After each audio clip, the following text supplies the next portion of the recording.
e antes de Cristo vir, você vê, e até hoje, as pessoas que não estão apegadas a Cristo, não estão em Cristo, vivendo as consequências da queda. Mas quando eu me apego a Cristo, me rendo a Ele, eu vivo as consequências da redenção. Então vamos falar mais sobre isso hoje. A gente ainda está no Gênesis. A gente leu Gênesis 2, a gente leu 3.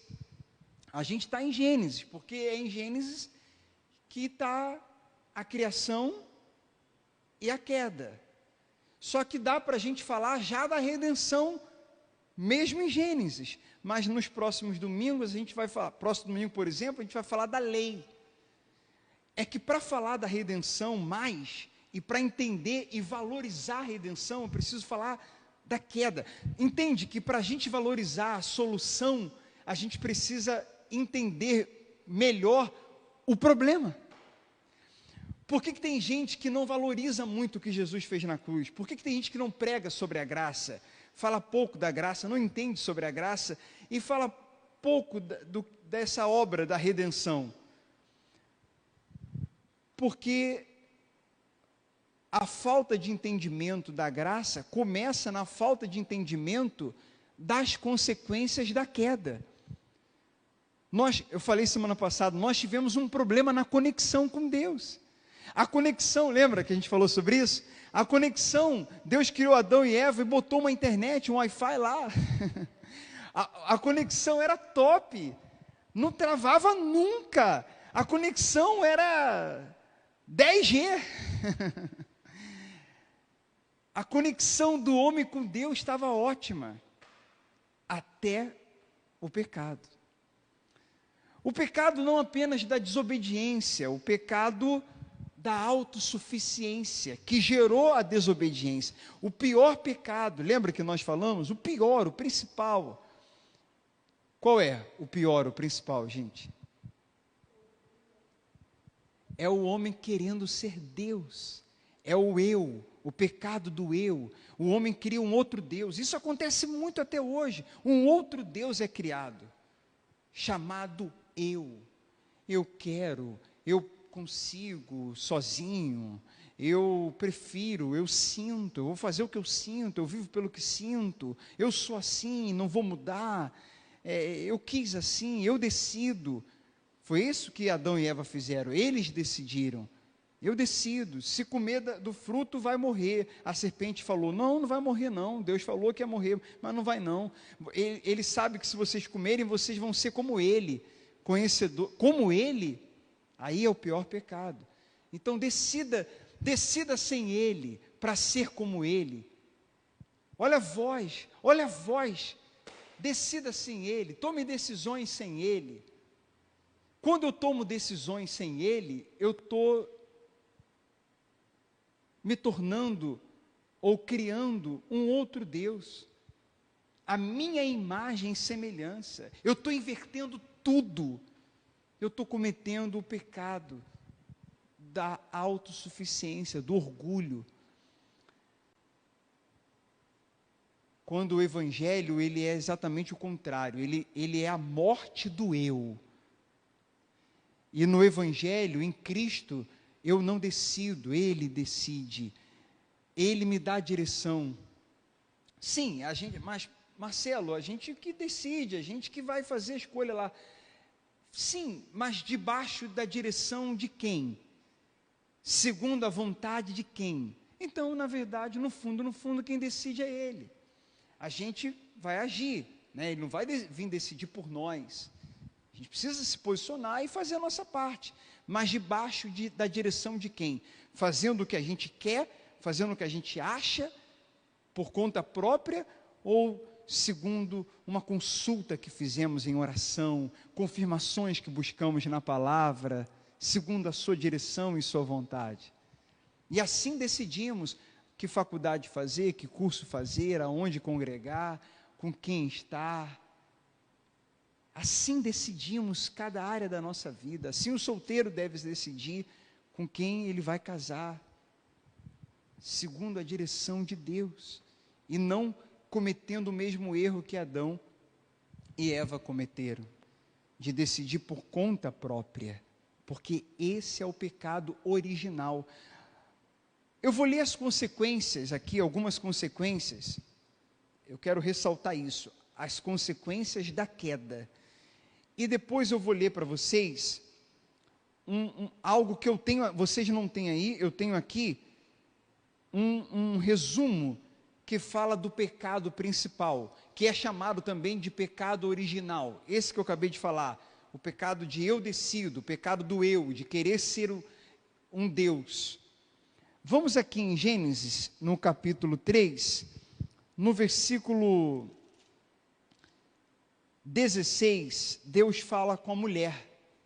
E como consequências do pecado, ele diz que ela vai ter as mais intensas dores de sua gravidez, e com dor ela vai dar à luz. E o seu desejo será para o seu marido, e a ele dominará. E o homem, ele disse, então olha só, dor na gravidez, e aí já afetou. Gente, olha aqui para mim, por favor. Vocês entendem que o mundo, o cosmos foi abalado? O pecado, esse pecado que a gente está falando, de querer ser Deus, do orgulho, da autossuficiência, ele abalou a relação do homem com Deus. A conexão já começou a ter problemas. A conexão foi interrompida, a conexão, como um Wi-Fi que trava, que não está pegando, que cai toda hora. É assim que ficou, até Jesus vir.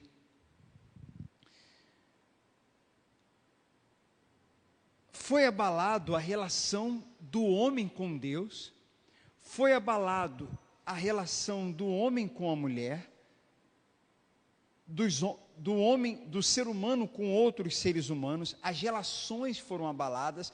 Lembra que nós estamos em Gênesis 3, se você ler Gênesis 4, você vê o irmão matando o outro, você já vê o irmão matando o outro, Caim e Abel. Então a relação com Deus foi abalada, a relação entre as pessoas foi abalada, e uma outra relação também foi abalada. Qual? Do homem com a terra. A terra alimentaria e cuidaria desse homem. O homem cuidaria da terra e a terra, de volta, daria o sustento para esse homem. Hoje há uma relação, ainda há uma parte boa dessa relação, mas não como seria. O homem tem que suar e lutar muito para poder ter algo da terra, e nem sempre a terra dá o melhor. Então, tudo foi abalado. Por favor, vocês estão comigo aqui? Por favor, estão comigo? Preste atenção, você que está no culto online. Quando a gente mostra que as relações foram abaladas, que tudo foi abalado, aí quando eu falo que Cristo veio, e Ele restabelece essa conexão, e a conexão que era 10G passa a ser 20G, a conexão melhora, né? A conexão fica melhor do que antes.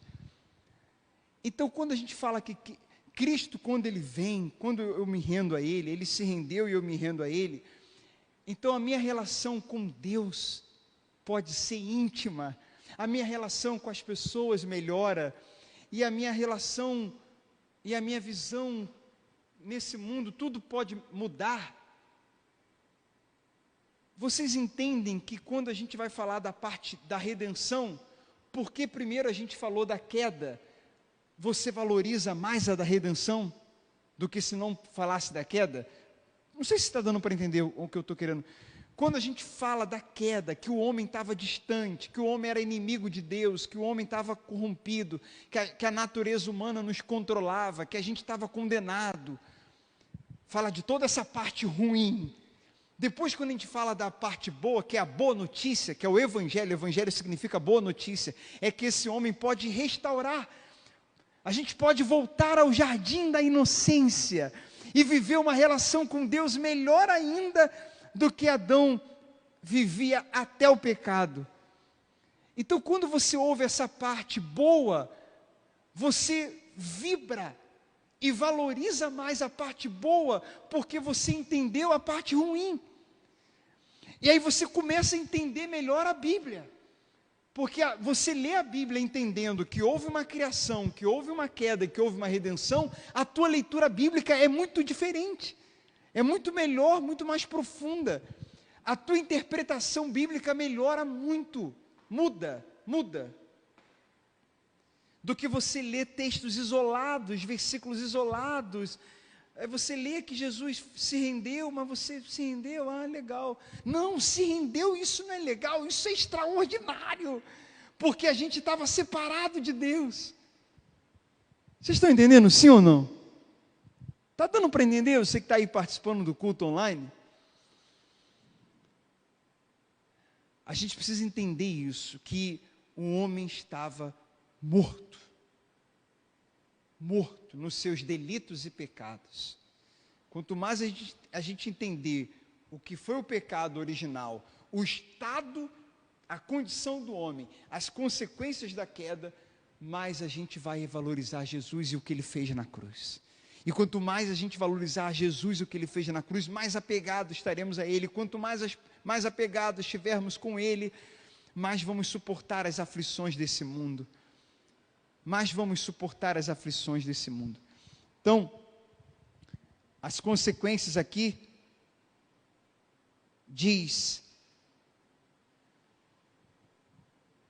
nós paramos no versículo 17, né? E ao homem ele disse: uma vez que você deu ouvidos à sua mulher,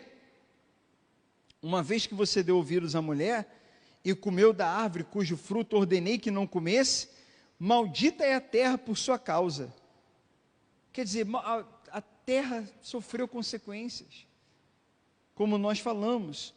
Por toda a vida terá muito trabalho para tirar da terra seu sustento. Ela produzirá espinhos e ervas daninhas. Quer dizer, não ia produzir. A terra produziria só coisas boas, mas agora ela vai produzir espinhos e ervas daninhas. Mas você comerá dos seus frutos e grãos. Com o suor do seu rosto você obterá alimento, até que volte à terra da qual foi formado. Quer dizer, até eu morrer você vai ter que ralar e muito. Pois você foi feito do pó, e ao pó voltará. Hoje eu leio essa passagem aqui, e eu também entendo uma coisa, vou só abrir um parênteses. Agora já esfriou muito de novo, Michel. Tem que vai encontrando um equilíbrio aí. Fica ligado aí. Olha só. Aqui é um princípio bíblico que o homem tem que suar, tem que trabalhar. Gente, quando veio uma proposta de dinheiro fácil, você já viu isso? O dinheiro muito fácil. Eu não estou falando de uma pessoa que ela tem uma boa ideia e que por uma boa ideia ela consegue ganhar. Porque realmente uma boa ideia pode economizar tempo e esforço, mas ainda assim vai ter esforço e tempo. Agora, uma forma de ganhar dinheiro sem esforço nenhum, nada, dá uma desconfiada, dá uma grande desconfiada. Porque está a própria Bíblia dizendo que agora, para o homem comer, ele vai ter que suar e vai ter que trabalhar. As pessoas, repito, podem ter sabedoria para que o esforço possa ser menor e com menos tempo e menos esforço ela consiga faturar mais. Mas assim, toda vigilância é pouca para nós, toda vigilância é pouca para a gente não se deixar levar por certas tentações de dinheiro fácil. Só um detalhe aqui, só abrindo um parênteses aqui, dentro do que a gente está falando. Mas vamos voltar. Aí aqui fala assim, ó.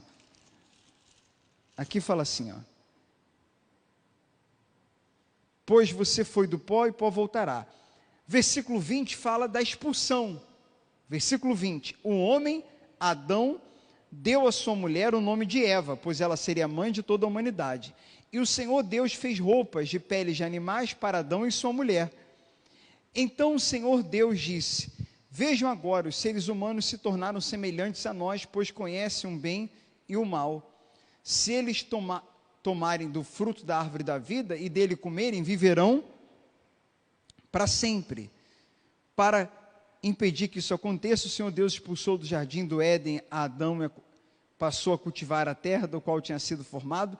Depois de expulsá-los, colocou querubins a leste do jardim do Éden e uma espada flamejante que se movia de um lado para o outro, a fim de guardar o caminho até a árvore da vida. Essa árvore da vida é sobre quem, gente? Que você tem vida eterna, você vive para sempre. Essa árvore da vida é sobre quem? É sobre Jesus. E a gente está em qual livro da Bíblia? Gênesis. No início ou no fim? No início. Mas a gente vê quem ali? Cristo. Isso é chamado na teologia da cristologia do texto. É você, do início ao fim, de Gênesis a Apocalipse, ver Cristo. Ver Cristo ali, presente. Como nós, semana passada, falamos da Páscoa. Eles estavam matando o cordeiro, e aí o sangue daquele cordeiro tinha que comer, se alimentar do cordeiro e pegar o sangue e passar na porta para não ser atingido pela praga, pela morte. Esse livramento da morte, o cordeiro morto e o sangue, era quem? Apontava para quem? Cristo. Antigo Testamento, mas é tudo sobre Cristo, pessoal. É tudo sobre Cristo. Mesmo em Gênesis, mesmo no Antigo Testamento, é tudo sobre Cristo. Bem, agora eu peço a vocês que olhem aqui para mim, que prestem toda atenção, por favor. Toda a sua atenção, para o que eu vou ler aqui, que vai ser um resumo. Esse é o episódio 3, e eu vou ler aqui, vai ser um resumo do episódio 1 e 2, e já vai também ter novidade do 3. Então é muito profundo, por favor, preste atenção aqui. Isso não está aí, está aqui comigo, eu vou ler e gostaria que vocês ouvissem com toda atenção, com todo o seu coração. Gênesis, falando de Adão, Adão foi o primeiro homem, o pai da raça humana, certo? Deus criou o primeiro casal à sua imagem para povoar a terra e dominar sobre a ordem que ele havia estabelecido. Ele formou Adão do pó da terra e soprou nele fôlego de vida. Era a responsabilidade do Adão cuidar do jardim, dar nome aos animais. A gente viu em Gênesis 2. E seguir as instruções divinas. A gente vê isso em Gênesis 1 e Gênesis 2. Aí Deus criou a mulher, em Gênesis 2, versículo 23 ao 25. Depois que a serpente enganou Eva e a convenceu a rejeitar a autoridade de Deus, Adão também se rebelou. A gente viu isso em Gênesis 3, do 1 ao 6. Essa desobediência interferiu no seu relacionamento e o separou de Deus. É como a canção que nós cantamos. Jesus, o homem estava separado, Jesus vem para aproximar. Aí o que Jesus faz? Ele vem, sem cometer pecado nenhum, ele carrega os nossos na cruz. E aí ele sofre uma separação de Deus, do Pai. E essa separação, por causa dos nossos pecados, hoje, por causa do que ele fez na cruz, da sua graça, sem a gente merecer, nós podemos estar próximos. Tão próximos que podemos ter a sua presença habitando em nós. Estou falando que a conexão hoje é melhor do que a do Éden? Que a conexão hoje pode ser melhor do que a do Éden? A conexão nossa com Deus, porque esse Deus habita naqueles que se entregam a Jesus. Habita. Muito bem. Mas tudo isso por causa do que Jesus fez. Aí, olha só, ouça com atenção.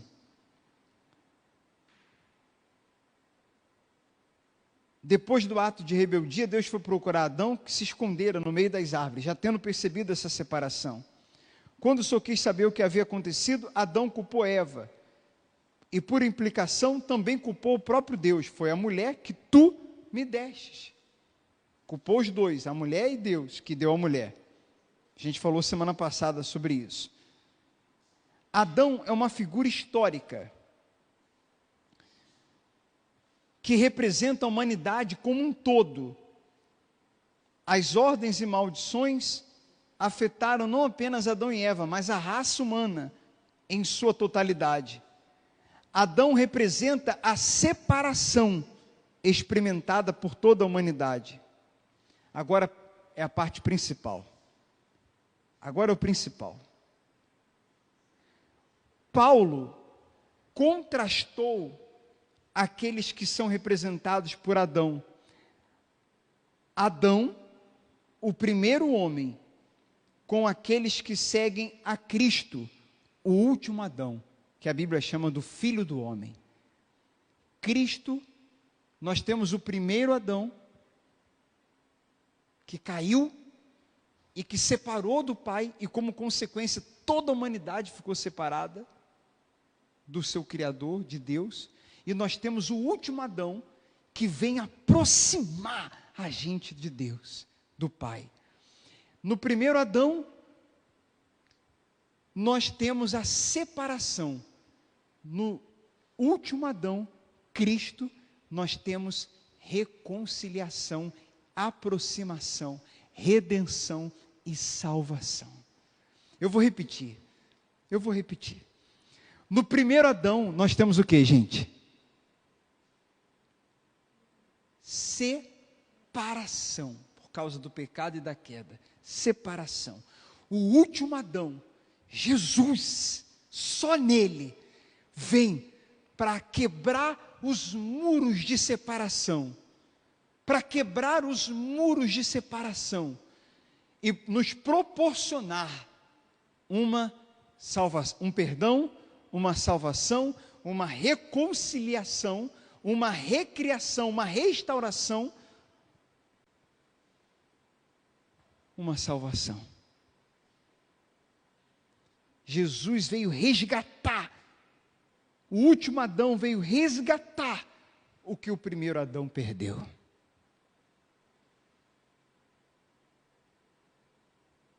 Jesus veio resgatar a conexão que estava ruim, que travava, que muitas vezes não funcionava. E essa conexão agora, em Jesus, é excelente. Em qualquer lugar, essa internet pega. Em qualquer lugar, a gente acessa o Pai. Em qualquer lugar, por causa do que Jesus fez. Com licença.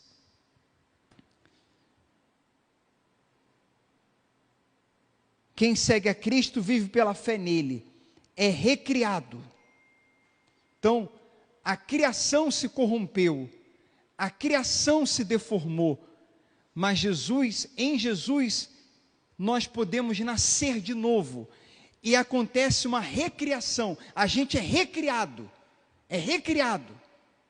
Vocês estão entendendo, sim ou não? Nós fomos criados, Deus criou Adão e Eva, mas em Cristo a gente é recriado. Em Cristo a gente pode ser recriado.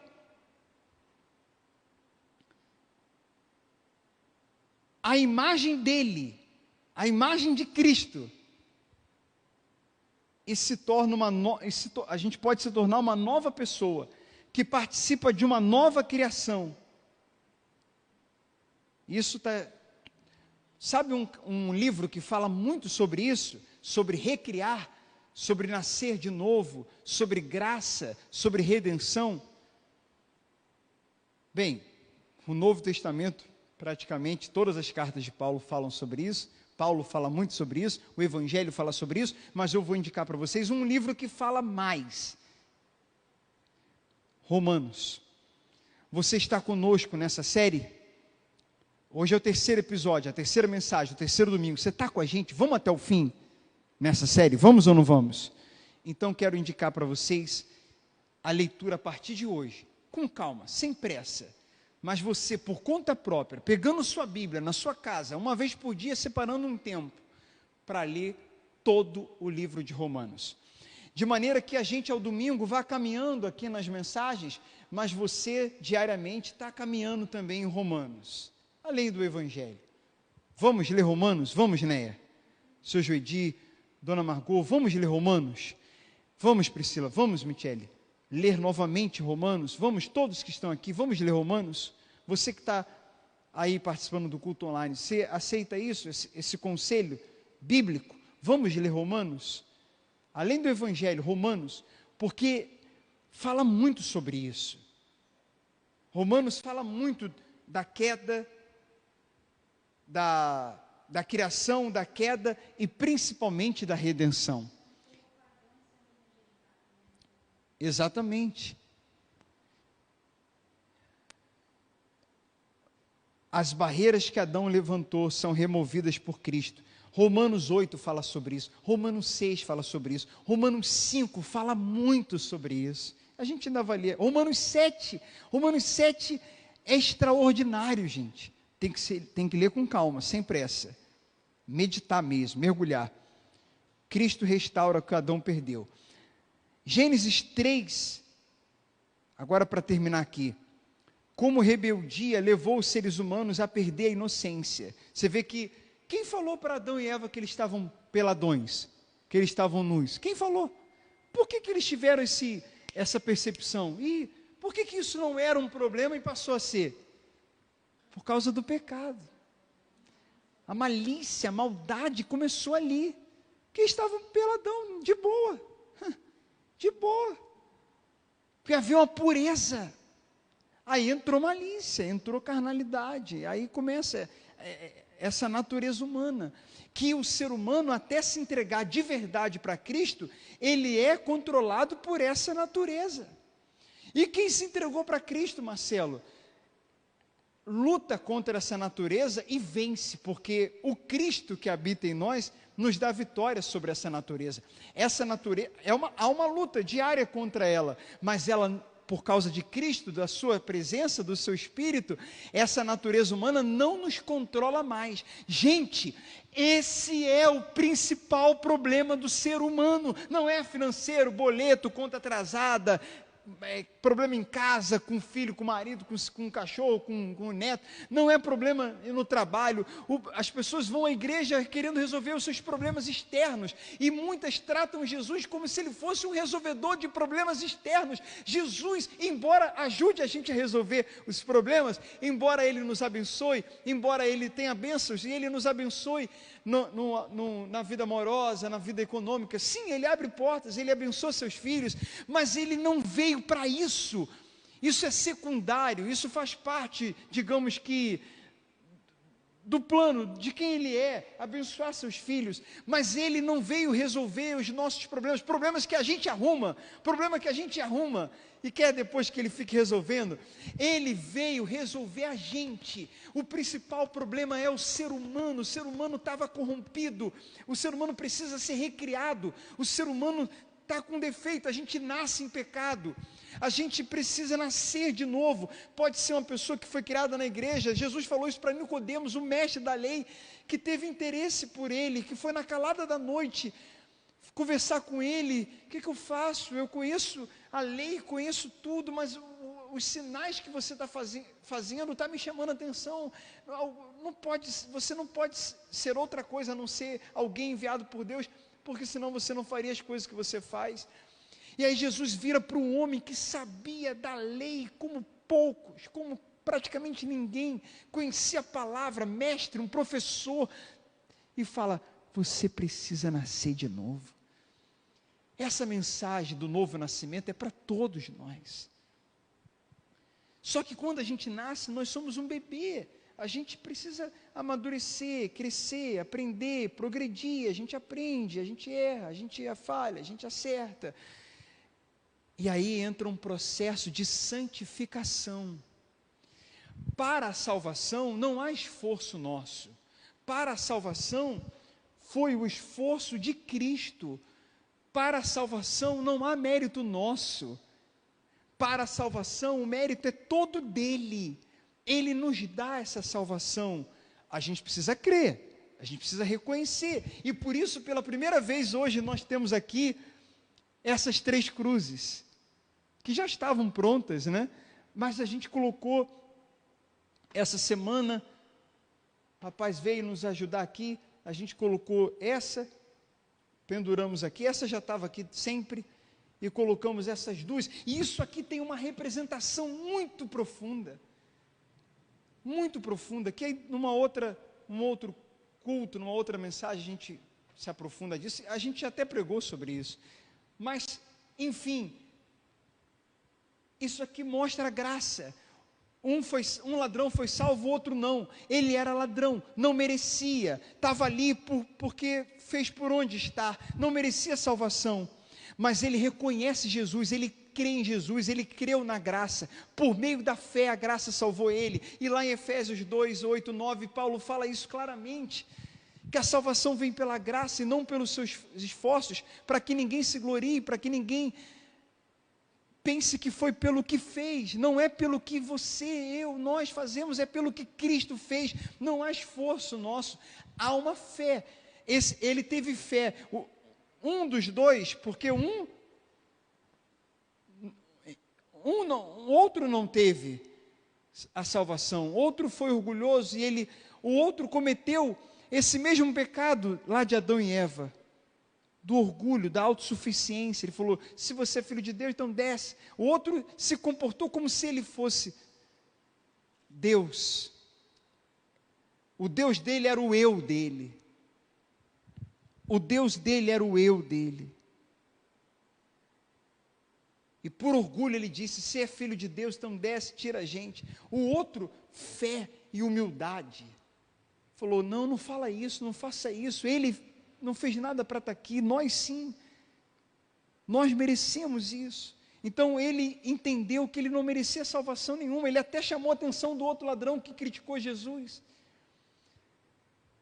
E ele pediu a Jesus, lembra de mim. Em outras palavras, não mereço isso aqui que eu estou passando, mas vida eterna não mereço, mas lembra de mim, tem misericórdia, Jesus, ainda hoje estarás no paraíso comigo, graça. Agora, para a salvação não vai haver o esforço, precisa da fé, da humildade, mas é o esforço de Jesus que nos salva, Ele vem nos salvar, mas depois que eu sou salvo, como evidência de que eu fui salvo, eu vou me esforçar para obedecer aquele que me salvou.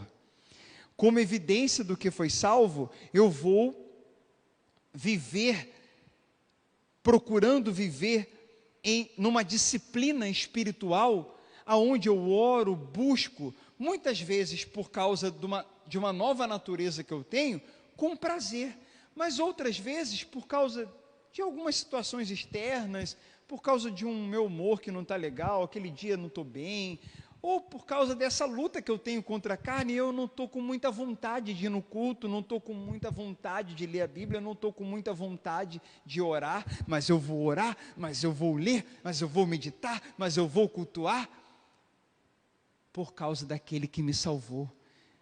Então eu tenho uma disciplina espiritual onde eu faço, onde muitas vezes agora meus desejos são os desejos dele, então faço com prazer, mas acontece de nem sempre eu estar com vontade de fazer o que tem que ser feito, mas mesmo assim eu faço.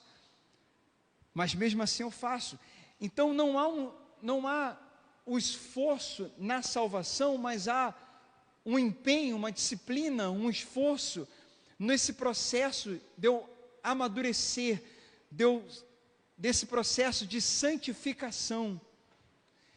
Só que não é um esforço para conquistar algo, a salvação, é porque eu fui conquistado, é porque eu fui amado, é porque eu fui salvo. E se eu não me esforço para agradar esse Deus, se eu não me esforço para agradá-lo, isso coloca em questão se realmente a graça está comigo, se realmente eu fui salvo. Então eu não manifesto obras para alcançar a salvação, eu manifesto as obras de alguém que foi salvo. Alguém que foi salvo. E aí sim há uma disciplina, aí sim há um esforço. Aí sim há uma santificação. E essa é uma discussão antiga e grande entre pastores e teólogos que interpretam até que ponto há uma responsabilidade humana e até que ponto há a soberania de Deus.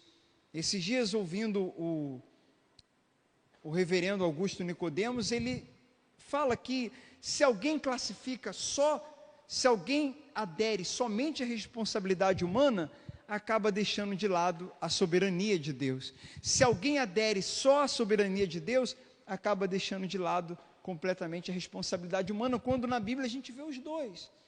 Na salvação, a gente só vê o homem crendo, por meio da fé.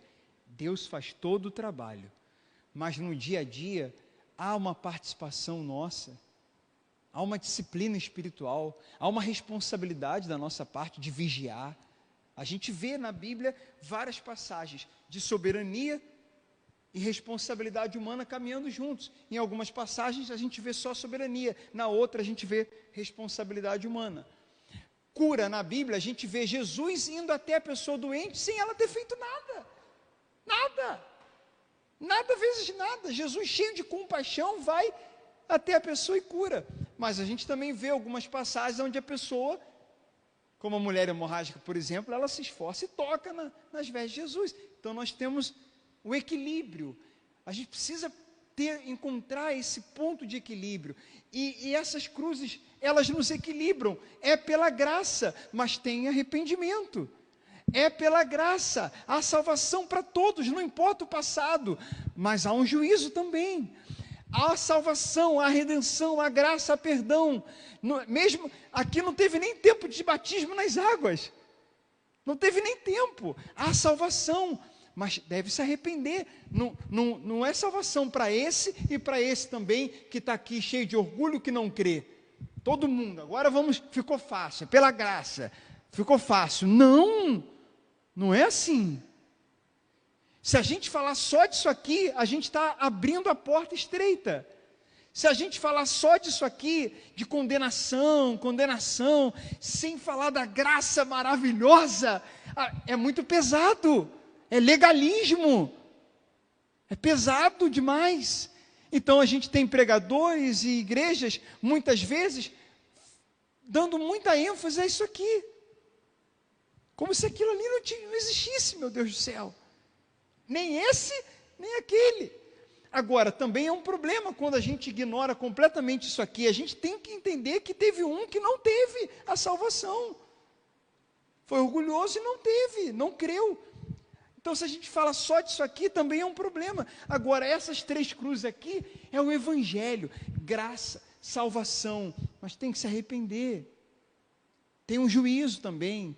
Tem uma prestação de contas. Tem um juízo, pessoal. Ou não? Ou não? Mas tem salvação. Essa é a boa notícia. Essa é a boa notícia. Teve até para o ladrão, aos 49 do segundo tempo, mas tem para qualquer humilde, tem espaço na mesa para qualquer um, tem espaço, não tem distinção, não tem favoritismo, tem espaço. E tem aqui, o Salvador, tem o Salvador. Amém, gente? E o equilíbrio.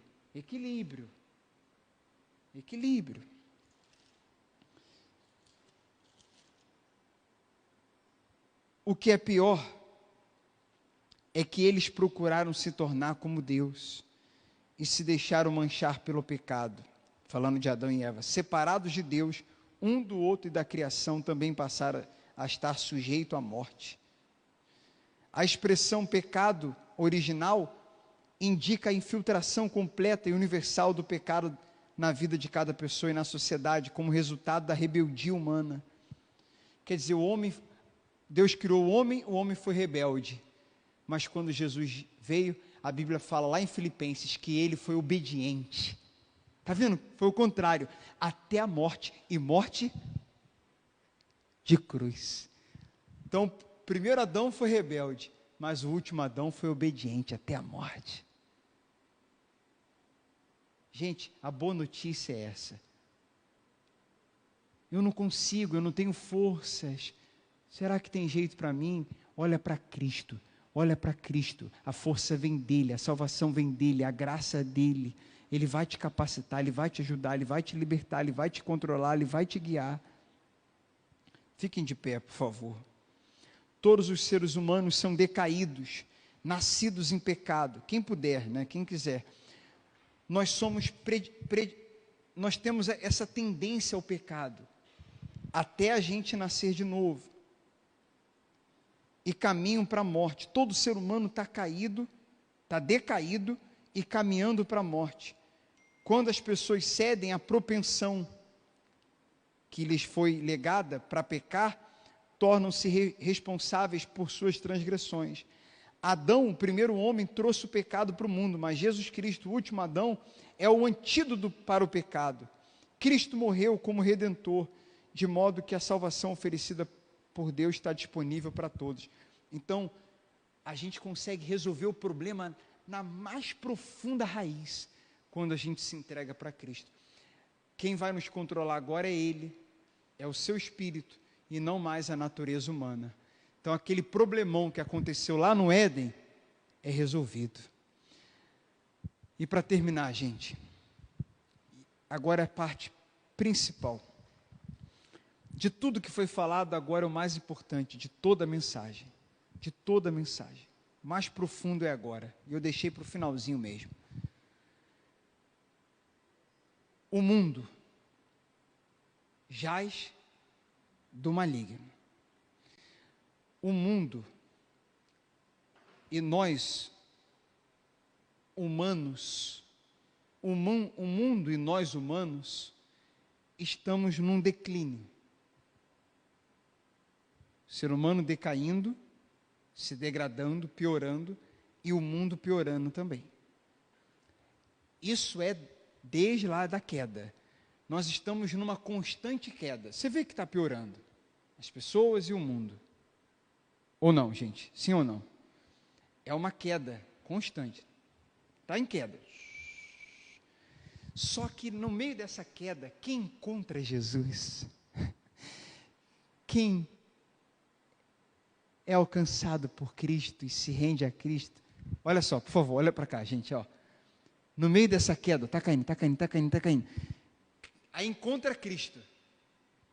Para essa queda interrompida, essa morte é interrompida, porque caminha para a morte, está caindo para a morte. Essa morte é interrompida, essa queda é interrompida, o ser humano é perdoado, em Cristo ele é recriado, podendo nascer de novo, ele recebe uma nova mente, um novo coração, é recriado, e agora ele não se mantém estagnado, nem caindo, ele começa a subir, ou seja, evoluir, começa a mudar, começa a melhorar, em Cristo. E agora ele não está em queda para a morte, ele caminha para a vida. E que vida? Vida de sucesso, vida de vitória, de prosperidade, vida onde? É isso? Vida eterna. E aqui uma vida de filho, onde o pai cuida dos seus filhos e abençoa nas áreas, mas sobretudo, vida eterna. Ele caminha, Jesus é o caminho, por isso que Jesus disse, isso que eu estou falando para vocês é o evangelho, é a verdade. Jesus disse, eu sou o caminho. Esse é o caminho agora. A gente está subindo, a gente está caminhando para o céu, como peregrinos. Estamos no mundo? Estamos, mas não somos daqui. Ainda estamos nesse corpo, não é o nosso corpo, com a segunda vinda de Jesus, vai ser um corpo glorificado, espiritual. E Jesus vem estabelecer o reino dele, novo céu e nova terra. É o reino dele na plenitude. Só que a gente, quem se entrega para Cristo, não vive novo céu e nova terra, mas vive novamente novo coração. E mesmo nesse mundo que jaz do maligno, a gente vive um novo reino. A gente vive já o reino de Deus. O reino de Deus não é com a segunda vinda de Jesus ou quando a gente morrer. O reino de Deus é agora, pessoal. É agora. é no presente, já começou. Jesus falou assim: o meu reino não é de visível aparência, não se vê, não se toca nele, ele está dentro de vós. Eu ainda não fui para o céu, eu não estou vivendo o novo céu, mas o céu está em mim, por causa da presença de Jesus, por causa do Espírito Santo. É o céu em mim, não sou eu ainda vivendo o novo céu, nova terra, mas é eu aqui ainda nesse mundo que cada vez piora, mas eu cada vez melhoro. Eu não posso mudar o mundo no geral, mas o meu mundo é transformado quando Jesus entra nele. O meu mundo. E através da minha mudança, do meu mundo transformado, eu posso fazer esse mundo melhorar ali, próximo de mim, ajudando as pessoas também a melhorarem, falando desse evangelho, anunciando esse reino, e esse rei que não vai vir, que já está aqui, o rei está aqui, o rei está em nós. Na segunda vinda ele vem para definir, para a gente viver o reino na plenitude, mas a gente já vive esse reino, não na plenitude ainda, mas a gente já vive, o reino de Deus está em nós. Por isso que o cristão é diferente, o genuíno. O cristão nominal não, o que é só de nome não, mas o genuíno, o que se entregou para Cristo, e Cristo é tudo para ele é diferente, ele é luz no mundo escuro, ele é sal no mundo amargo. Por quê? Porque embora ele esteja aqui, vivendo nesse mundo, ele vive os seus relacionamentos, seus pensamentos, seus sentimentos, sua forma de se relacionar com Deus e com as pessoas, não é igual aqui a esse mundo. É um reino diferente, é um rei e um reino diferente. Ele vive de acordo com esse rei e com os princípios e valores desse reino que habita nele.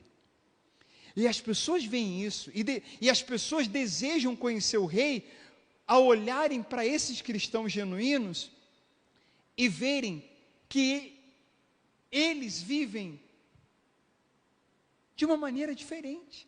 Enquanto as pessoas estão pagando mal com mal, enquanto as pessoas querem tirar vantagens uma da outra, enquanto as pessoas querem fazer network e sempre tirar vantagem do outro, está lá aquele cristão que vive o reino de Deus nesse mundo que jaz do maligno, amando quem não tem nada para oferecer, sendo muitas vezes tirado como otário, como trouxa, como bobo, desculpa gente, como um bocó, um babaca, um otário, porque está perdoando, porque está sempre perdoando, porque está sempre, sabe, deixando para lá, porque está sempre estendendo as mãos, disposto a ajudar, não aceitando abusos, não aceitando qualquer coisa, se posicionando quando preciso, com limites, com sabedoria, mas nunca guardando nada no coração. É disso que eu estou falando, não é de aceitar maus tratos e dizer glória a Deus, não, mas é de você não guardar mágoa, não guardar ressentimento, e estar disposto até a ajudar. É mais ou menos aquilo que, com a tragédia que houve com as crianças, e o pai deu entrevista dizendo que ora, que tem misericórdia e que Deus perdoe o rapaz que entrou na escola cometendo aquela tragédia.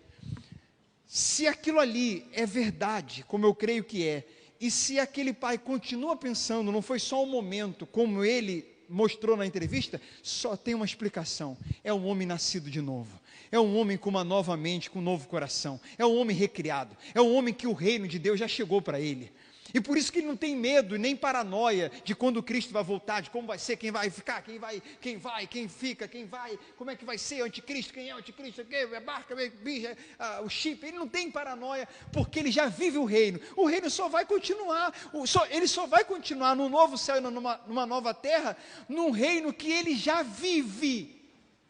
Quem vai voltar, não tem pavor, essas mensagens gente que fica ganhando likes e seguidores e ganhando até às vezes dinheiro nas custas da mensagem da volta de Cristo, causando pavor, porque você causa o pavor e depois fala para corrigir, para, Você causa o problema e depois vem com a solução, e vende a solução do problema que você mesmo criou.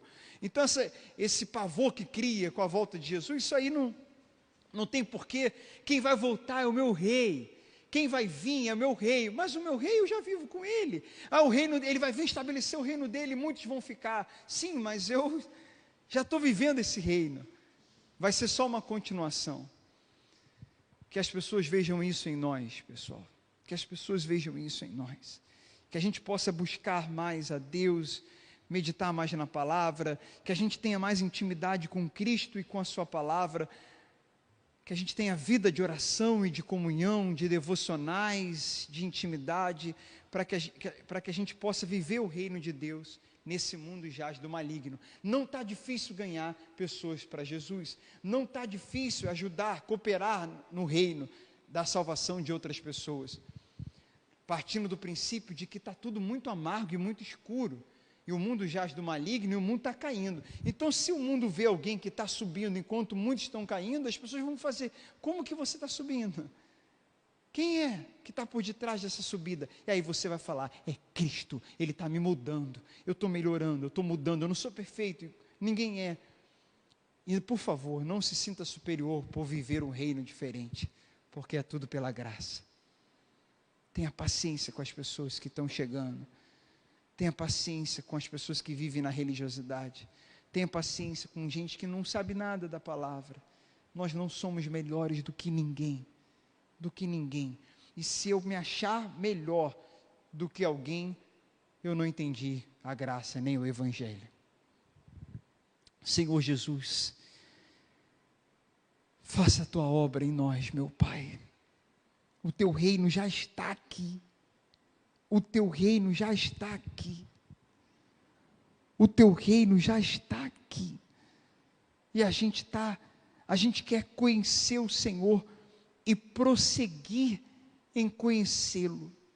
A gente quer conhecer o Senhor e prosseguir em conhecê-lo. A gente está subindo e vivendo como um peregrino nesse caminho, nessa caminhada da vida, nesse novo e vivo caminho, com Cristo, nesse novo e vivo caminho. Ajuda-nos, Senhor, renova-nos, meu Pai,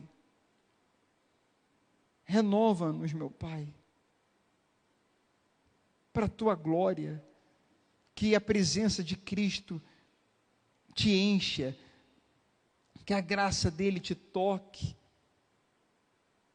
que a presença dele venha sobre cada um de nós, com o dom do arrependimento. Você quer voltar para Cristo, você quer se entregar para Cristo, você que decide se render a Cristo, você que diz, eu quero ser recriado, eu quero ter uma nova mente, um novo coração, eu quero mudar o meu caminho. Isso é a conversão. Eu estou caminhando para a morte e numa constante queda. Eu quero ser recriado, eu quero o último Adão, eu quero deixar de ser controlado pela natureza adâmica e ser controlado por uma nova natureza, a natureza de Cristo. Eu quero mudar, eu quero viver esse reino. É só você crer. É só você ser humilde, é a mesma graça que alcançou aquele ladrão na cruz. Poxa, vai te alcançar. E muitos de vocês já foram alcançados. Então louve a Ele e se entregue mais para Ele. E ajude a propagar o reino dEle. Mostra a Ele, fala dEle, deixe Ele usar você.